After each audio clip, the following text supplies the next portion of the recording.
The Sea Forever Foundation was actually started by Reed Weingarten and Eric Holder as kind of an after-school program, a nonprofit to support young people who'd been incarcerated or other troubles with the law.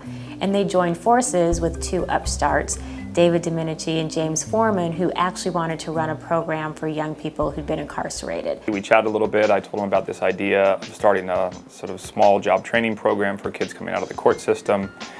He had a lot of kids coming out of the court system as his clients. We thought it'd be a good idea, so we gave it a go. With that, I used my credit card and a few other things and bought a little pizza restaurant that served as a job training program for a handful of kids coming out of the court system. The pizza parlor was great, but the problem was we were only working with so many kids. We needed to be able to work with more, and we needed to be able to do something more comprehensive with them.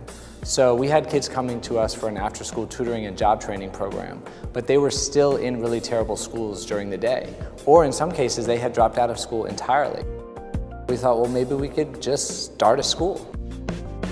We planned. We recruited teachers, we looked for a building, we looked for students, and somehow, kind of miraculously in a way, by Labor Day, we had all of that. We had a building, we had teachers, we had kids. David and I were going to be the co-leaders of the school. We knew that we wanted to serve the kids that nobody else was serving. And we knew that we wanted to give the kids, those kids, the best. So we opened our doors. So young people actually started in school at 8 in the morning and were there until 9 at night. So if you can imagine high school kids being in a building for 12 hours a day, it showed a lot of commitment, but also just how much young people, even if they had been arrested, even if they'd never gone to school before, even if they'd always been the kids kicked out of class, really wanted to find some way to get an education. When I got to Maya Angelou, I was expecting, and the traditional schools were just not as challenging.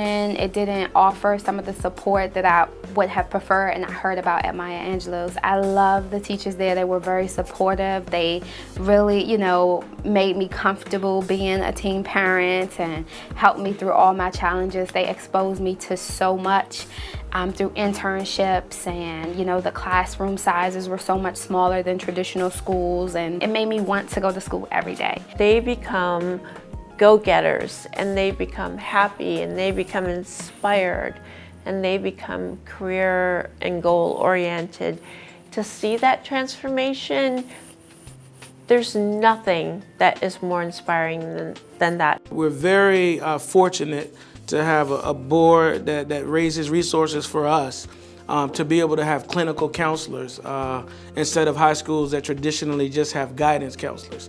And our clinical counselors drive our social emotional learning program, and so they're the first point of contact with our students. When students come to our school, they do an extensive interview process where they learn as much as they can about the young people and their families. The most important thing is what we call the Maya way.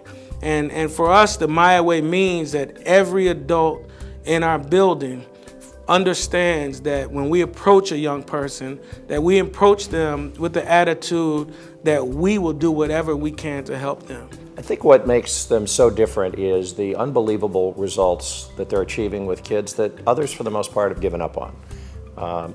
I think philanthropy needs to be more and more about achieving results, a return on investment, to be able to see tangible results. And we're talking about young people that, frankly, others didn't want. They were persistent truants. They've been incarcerated, involved with the foster care system, have special needs, 85% experienced trauma.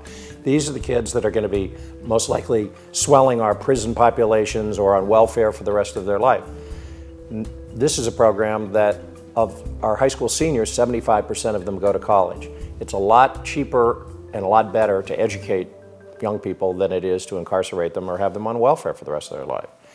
The Young Adult Learning Center is our newest project, and it's part of why we're building this new building. So we're setting up a program for kids and young adults, teens and young adults between the ages of 17 and 24.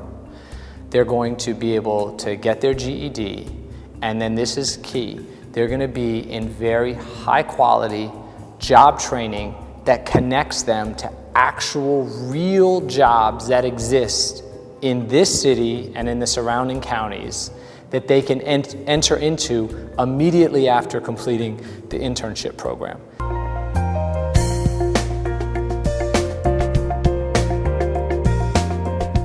I agreed to co-chair the capital campaign along with David Domenici because I saw that the work that we're going to be doing with the money that we're raising is really the fulfillment of the dream and the vision that David and James as the co-founders had when they started the organization 15 years ago. The renovation of the campus works on so many different levels. It first and foremost provides a facility that is appropriate for our kids. Our current campus looks a little bit like a jail. Many of these kids have been incarcerated. They shouldn't be incarcerated in school. They should have an opportunity to work and go to school in a state-of-the-art facility. Secondly, the capital campaign has real programmatic benefits. New science labs, new technology, upgrading the gymnasium and the theater, which in addition to being great for our kids, is going to be a great resource for the community because part of what our school is about is reaching out to our surrounding community. And perhaps best of all, if you look at the financial side of it, we will save over $1 million a year from our current operating expenses because we're consolidating our 2 campuses into 1. I'm approached literally by hundreds and hundreds of charities, and I try to do my best to support as many as I can, but this is one that I think is built to last. I think the organization, the founding premise, the culture that's been created, the success stories that have been made, I think that See Forever is one of those organizations that was started, it's developed the right way, and it's incumbent upon us to make the investment so that it continues to last and continues to provide these services in our community. When we walk out of our building, we stand at the top of East Capitol where we can look down and see the Capitol. Now, we will be the light on the top of the hill. And that's what Maya Angelou and the new campaign will offer all of the students here. My goodness.